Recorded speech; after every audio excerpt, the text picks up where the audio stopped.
The new episode of Ahsoka was amazing!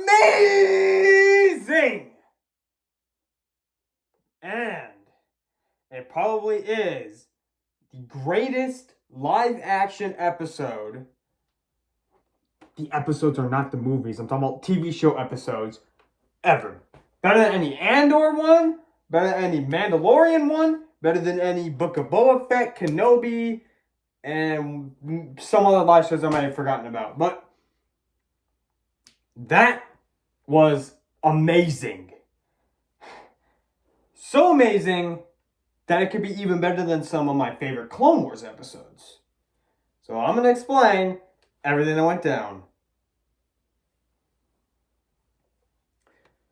So, first we get Ahsoka Tano.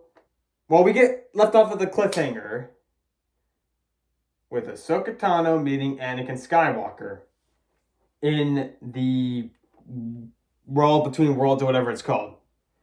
And it's amazing. You know, we see Anakin! Yay! We don't see him in Kenobi where they just throw him in a show. And, okay, this isn't about Kenobi. This is about Ahsoka. Let me stop getting off track. But that was a great cameo for Anakin in it, obviously. And then we get Ahsoka fighting Anakin for training, and Anakin cuts the floor beneath her. She falls down into some sand on what I assume is Geonosis. Now, I don't know if there's any other sand planets, but it's one of the first battles of the Clone Wars, and as we know, whenever we hear maybe Clone Wars, we think of Geonosis being like the primary planet when it happened. So if it's one of the first battles, I'm going to assume that she landed in Geonosis. And then we see clones running by her, and she's younger, you know, she's a kid. And like people were saying like, oh my god, I didn't realize how young she was. And like, I knew how young she was. She was a Padawan. No Padawan is like 40 years old, 30 years old, 20 years old. Except for Obi-Wan, I guess. I don't know, but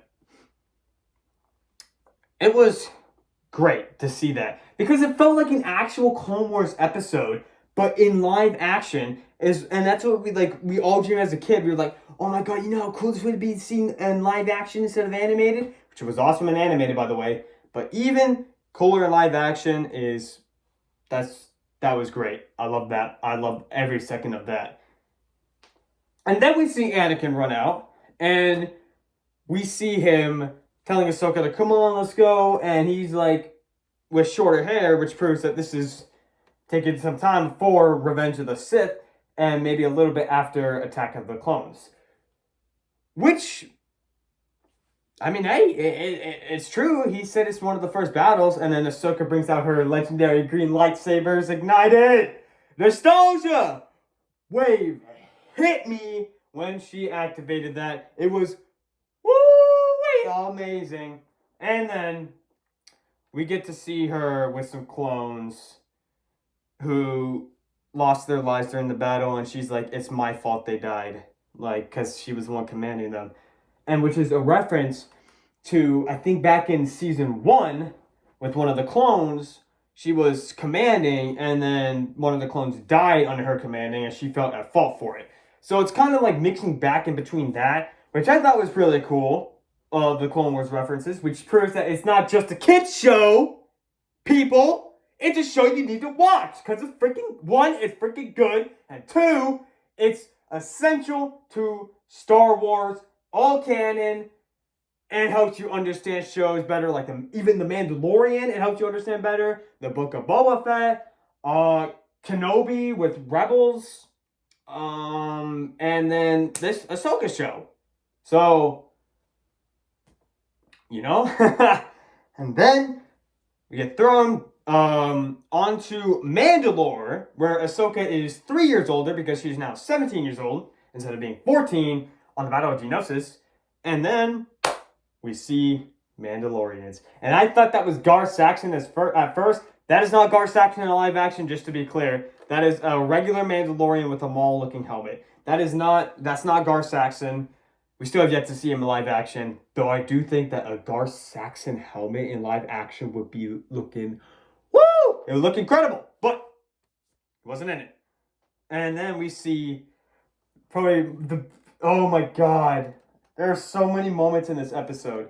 We see Rex telling her, come on, let's go, as Tamara Morrison. I was like, oh my god, it's the original clone, yeah! Though, I would have preferred if it was in D. Bradley's voice, as Tamara Morrison playing him, but it's cool. Rex is Rex. Rex is awesome, even if he's in there for like 30 seconds. But that's pretty much like all the cool stuff that happened in there. I also forgot to mention that epic shot with Anakin walking out of the sand back in the battle, and then it turns into a flash with Darth Vader, and then back to Anakin. Oh my god, that was so fucking good, man. That is the Star Wars we want, Disney. Not some crap where Rey is terribly written and it's 2 seconds she just defeats Palpatine. No, that's not what we want. What we want is that. That is what we want. Amazing Star Wars right there. Good on you for that, Filoni. You are a mastermind. And then we get thrown back into the Robotoon world because Anakin realizes that Ahsoka didn't really listen to him that much and was going to fight her, sorry. And he comes out not as Darth Vader in a suit, but Darth Vader before the suit. You can see the eyes, the yellow eyes, man. And then he ignites that red lightsaber. And then he says a quote in his voice with Darth Vader's voice. And that fight was awesome! It was so good. It felt like a prequel fight. That was prequel Hayden Christensen. That was amazing. Literally every movement you could tell was prequel Hayden. That was amazing work. Hayden Christensen gets a lot of crap for the prequels, for the sand thing, but he doesn't get enough credit for this. Hayden Christensen did really well in this scene, and good on for him, because I think that he isn't as bad as an actor as people say he is. You know, maybe in Attack of the Clones you could say something, but in Revenge of the Sith, you know, he's not that bad. And in Ahsoka, he makes it good. Makes it really good. So, they then fight, and Ahsoka chooses to live. And Anakin turns around, and then reappears as regular Anakin and not Sith Yellow Eye Anakin, and says, good. And then Ahsoka gets thrown out of the world between worlds. And that is the best part of the episode. And then we have Ahsoka going to try to rescue Sabine afterwards, after learning that she got captured by Baylan and Shin. So, out of 10, I would give this an 11. Amazing episode, but is it better than some of my favorite Clone Wars episodes? I'm going to get right into that. My all-time favorite Clone Wars episode, I don't know, you can see him right there. He was in it, it's The Lawless.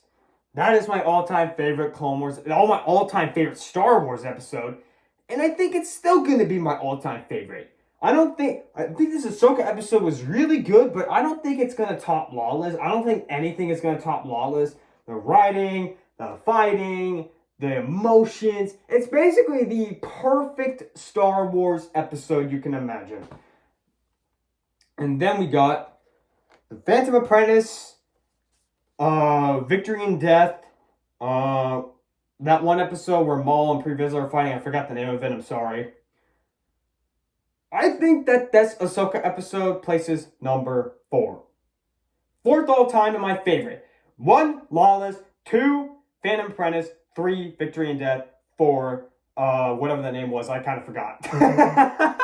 But, my God, was it amazing. 4th all time. Not bad for 2023 Disney. Hey, it's better than some of the Clone Wars episodes. Most of them. Except for 3. I think Clone Wars is the greatest Star Wars ever produced. So call me that, whatever. But this Ahsoka episode was amazing. I am so excited for the rest of this series. If they can keep up what episode 5 was, this can be one of the greatest Star Wars projects ever made.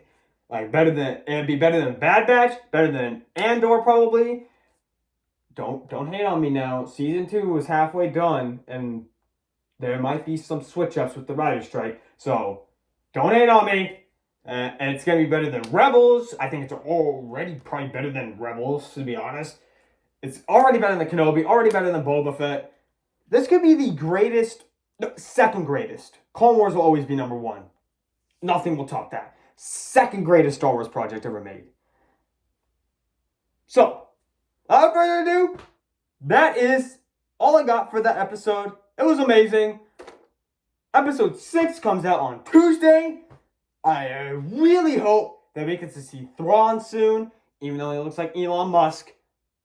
But I will see y'all in the next one. Peace out. Have a good one.